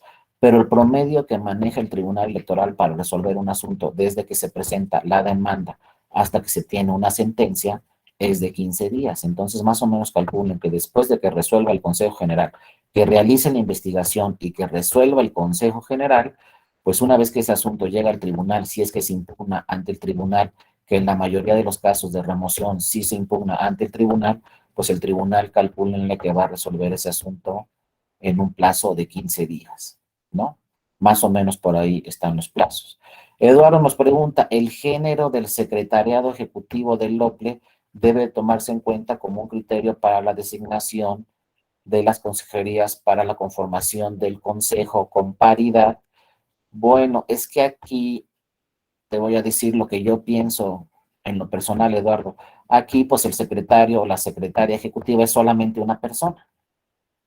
Entonces, yo, en lo personal, pues no hay una obligación de una paridad de género si solamente es un solo cargo, si solamente es una persona. Aquí lo que haríamos, desde mi punto de vista, yo tomaría ese criterio, es que si tenemos secretario general, una vez que termine su encargo, secretario general, pues nombramos una secretaria general y después un secretario y después una secretaria, es decir, que haya una alternancia en ese cargo porque es un cargo único. Pero pues la ley no habla de ese tema directamente porque el tema va dirigido al Consejo General, donde es un órgano colegiado, y entonces sí tenemos un grupo de personas donde tenemos que tener la mitad de mujeres y la mitad de hombres, o más mujeres que hombres, ¿no? Porque así también lo ha señalado la Sala Superior. Cuando no está empatado ese colegio electoral o ese órgano colegiado, entonces debemos irnos con lo que se llama por ahí, como se dice coloquialmente, la paridad copeteada. Si son 11, pues entonces lo idóneo es que sean 6 mujeres y 5 hombres, como sucede, por ejemplo, en la Cámara de Diputadas y Diputados. Acuérdense que en la Cámara de Diputadas y Diputados son 500. Entonces dice la Sala Superior, lo idóneo es como está ahorita, 250 diputadas y 250 diputados, pero si tenemos más diputadas, mejor, ¿no? Así ha dicho la Sala Superior, si podemos integrar el órgano con más mujeres, mejor, pero de entrada tenemos que estar en la paridad y fíjense por diversos supuestos que luego si quieren platicamos, si no es que ya se los platiqué, pues por diversos supuestos actualmente en el Congreso de la Unión hay una paridad exacta en ambas cámaras. ¿Cuántos países pueden decir en el mundo que tienen una paridad exacta? Pero en este momento en México tenemos una paridad exacta. De 128 senadurías, tenemos 200, de 128 senadurías, tenemos 64 senadoras y 64 senadores. Y de 500 diputaciones tenemos exactamente 250 diputadas y 250 diputados. Pero algunas entidades federativas que algunos de las compañeras o los compañeros deben saber, en algunas entidades federativas sí tenemos lo que se llama paridad copeteada, porque hay varios congresos estatales en nuestro país donde en este momento hay más diputadas que diputados. Entonces, bueno, son temas que se están revisando, pero afortunadamente este principio de paridad que está en la Constitución ha permeado no solamente para cargos de elección popular, sino también ha permeado para la integración, por lo menos, de los órganos de las autoridades electorales, en los tribunales electorales, ya en varios, la mayoría son magistradas, En varios tribunales también las preside una magistrada, lo mismo en los soples, en varios soples ya tenemos más consejeras que consejeros y en varios soples también están presididos por una presidenta. Digo, el siguiente OPLE que tiene elecciones es el del Estado de México, como les digo, y el Estado de México actualmente lo preside una mujer, es presidenta, y hay más consejeras que consejeros en el OPLE del Estado de México, ¿no? Entonces es un asunto que por ahí va progresando, pero este tema de la paridad, como ya señalaron los compañeros, pues ha sido un tema que también ha tenido que remover algunas presidencias en estos procedimientos de remoción, simple y sencillamente por el tema de paridad. No es que haya incurrido en alguna irregularidad el consejero presidente, simple y sencillamente es por temas de paridad, ¿no? Y se dice que pues la presidencia la tiene que presidir una mujer en esos casos, ¿no? Eduardo nos sigue diciendo, creo que también José Roberto Ruiz Saldaña, se me suena mucho el nombre, fíjate, termina su encargo de consejero el próximo año. Creo que sí, no estoy seguro de ese dato, Eduardo, pero lo podemos confirmar, pero creo que sí, también termina su encargo. No sé si entró con la consejera Adriana Favela al mismo tiempo, pero sí creo que también podría ser el caso de José Roberto Ruiz Saldaña, que también termine su encargo como consejero del Consejo General del INE. No sé exactamente cuándo fue nombrado, pero acuérdense que sus nombramientos pues ya actualmente son de 9 años, antes fue escalonado, cuando tuvimos la reforma en 2014 se nombraron unas consejerías para 3 años, otras para 6 y otras para 9. Pero cuando terminaron los de 3 años, ya todas las nuevas consejerías han sido nombradas para un plazo de 9 años todas. El caso de José Roberto Ruiz, por ahí alguien nos va a dar el dato, van a ver, pero no recuerdo si ya termina su encargo como consejero del INE, también con la consejera Adriana Favela y con el consejero presidente, o todavía le quedan algunos años. No sé, lo podemos confirmar posteriormente, Eduardo, pero muchas gracias por tu aportación. Acuérdense que con la reforma también 2014 ya son 11 consejeras y consejeros. Antes no eran tanto y la iniciativa de reforma electoral que actualmente se está discutiendo, también quieren reducir el número de consejerías de 11, creo que lo quieren pasar a 7 consejerías, porque dicen que es suficiente con 7, no se necesitan las 11. Yo tampoco estaría de acuerdo con ese tema, más que el INE es un instituto nacional electoral, como lo hemos estado revisando, pero bueno, hay una iniciativa ahí de reforma electoral que habla de reducir el número de consejerías. Veremos qué pasa en la próxima reforma electoral, ¿no? Y Antonio Urbina Reyes, el de Tabasco lo preside una mujer, pero son mayoría los hombres. Bueno, ahí vamos avanzando, Antonio, ahí poco a poco. De entrada, pues qué bueno que lo preside una mujer, pero seguramente los próximos nombramientos que haga el Consejo General del INE revisará este tema de paridad de género y tratará el INE de nombrar mujeres, o en una de esas pues emite una convocatoria solamente para mujeres, para quienes sustituyan a esos consejeros hombres, sean consejeras mujeres en Tabasco, y seguramente así sucederá en todos los soples. Miren, lo que a mí realmente más me interesa es que esta reforma electoral no nos alcance para que desaparezcan los soples y desaparezcan los tribunales electorales, como por ahí dicen algunas iniciativas. Ojalá se revise a fondo el tema y queden convencidos los grupos parlamentarios, queden convencidos los partidos políticos que es necesaria la actuación de los institutos estatales electorales y de los tribunales electorales en las 32 entidades federativas del país. Porque también yo veo muy complejo que se le dé la organización de todas las elecciones municipales de todo el país al INE. Creo que esa es una función primordial que realizan los institutos estatales electorales, organizar sus elecciones municipales, porque en México no tenemos 2 o 3 municipios, tenemos muchísimos municipios en el país, y creo que es una actividad que le corresponde directamente la organización de esas elecciones a los institutos estatales electorales, pero estamos, como dicen ahí, estamos en capilla, y habrá que ver qué sucede con la reforma electoral, pero ojalá se fortalezca, en vez de que desaparezcan, ojalá se fortalezca a ambas instituciones, tanto al INE como a los organismos públicos locales y también a los tribunales electorales de las 32 entidades federativas del país. Pero bueno, entonces realmente en estas sesiones que tuvimos conmigo, las dos anteriores y la de este día, pues sí vimos algunos temas que teníamos que haber agotado, que fueron pues el de remoción de las consejerías y el de las atribuciones del INE, que dentro de las atribuciones del INE, pues valga la redundancia, es prácticamente el mismo tema, porque dentro de las atribuciones del INE está la remoción de las consejerías de los institutos estatales electorales, y como ya vimos en Colima, pues también esto provocó que en un momento dado el INE ejerciera sus funciones o sus atribuciones de asunción y organizara la elección extraordinaria de la gobernatura en Colima, creo que por ahí de 2016, o se llevó a cabo en enero del 2017, algún compañero por ahí a lo mejor tiene el dato,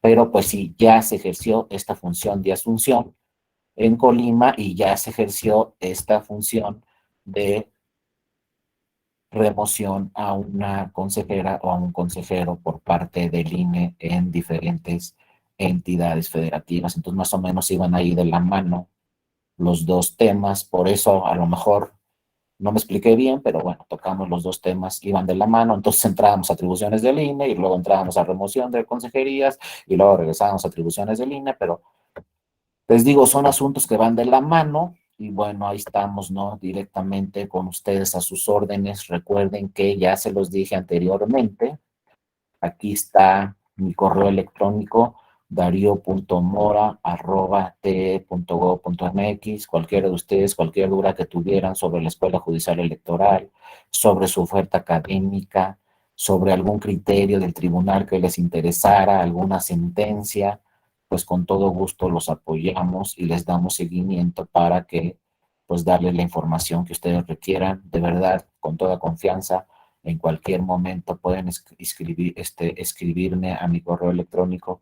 Ahí estaría a sus órdenes y en cuanto yo tenga tiempo, con todo gusto les contesto cualquier duda o comentario que tuvieran sobre la Escuela Judicial Electoral o sobre alguna participación o algún tema en particular. Aquí Fernando nos dice, ya nos confirmó Martín, cierto, también el consejero Ruiz Aldaña terminará su encargo. Muchas gracias, Martín. Me has apoyado con mucha información, te agradezco mucho. También Fernando García nos dice, al existir 32 realidades distintas, exactamente, Fernando, ese es el tema, 32 realidades distintas. Es que de verdad, en México tenemos varios países en un solo país.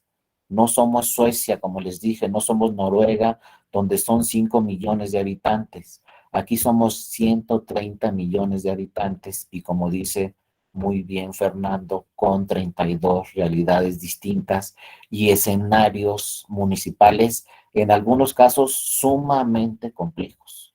Como muy bien dice Fernando, entonces es importante revisar ese precepto que propone la reforma electoral. Insisto, y también lo ha señalado el presidente del INE, el doctor Lorenzo Córdoba, es que la organización de las elecciones municipales le corresponde a los institutos estatales electorales. Ojalá siga así el sistema, pero habrá que esperar. Martín también nos dice, elección realizada por el INE en Colima, enero de 2016. No, pues me encanta trabajar así con compañeras y compañeros como ustedes, porque nomás me surge la duda de algún dato e inmediatamente sale ese dato. Muchas gracias, Martín. Exactamente, la elección extraordinaria se organizó en enero, ¿no?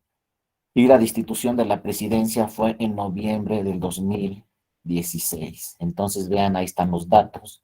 Ese asunto, por eso lo comenté, porque va de la mano con una destitución de una consejera o un consejero, una remoción, y también va de la mano con una facultad de atracción que tiene el INE de organizar una elección en sus facultades de asunción.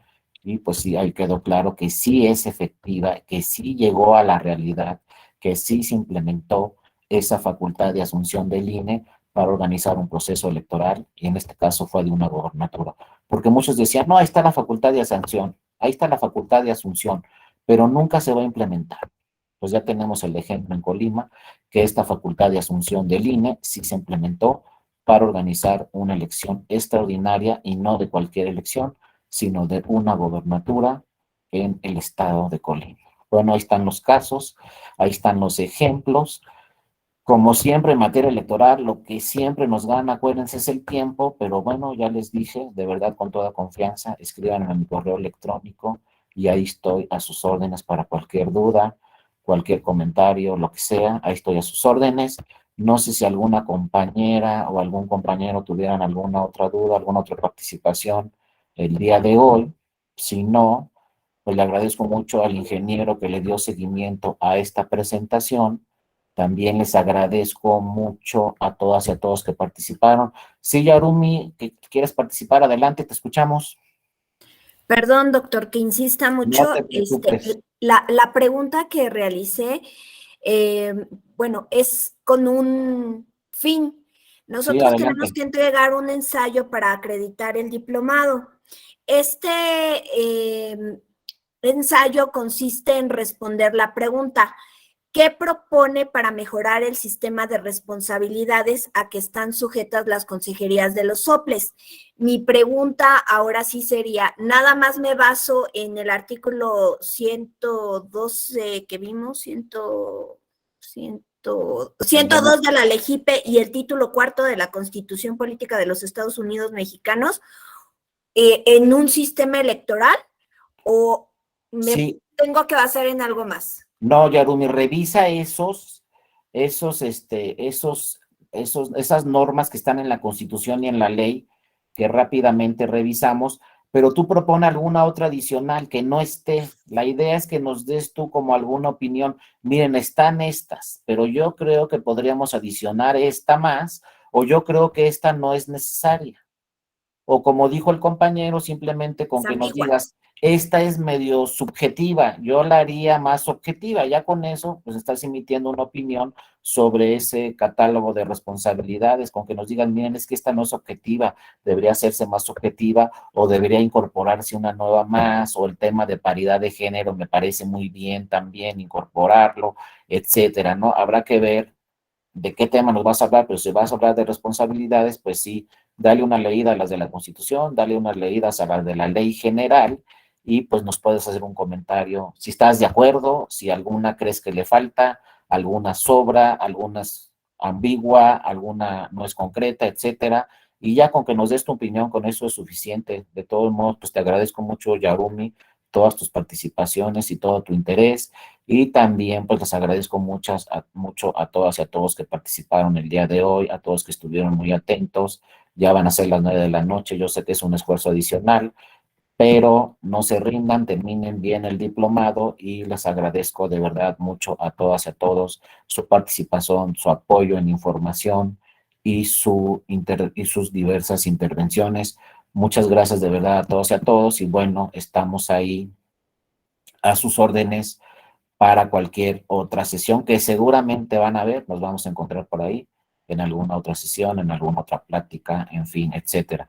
Muchas gracias a todos, que tengan una excelente noche y nos vemos la próxima. Cuídense mucho, les mando un abrazo y no se olviden escribirme a mi correo cualquier duda que tuvieran, ahí estamos a sus órdenes ahorita y en cualquier momento. Gracias a todas y a todos. Cuídense mucho, un abrazo.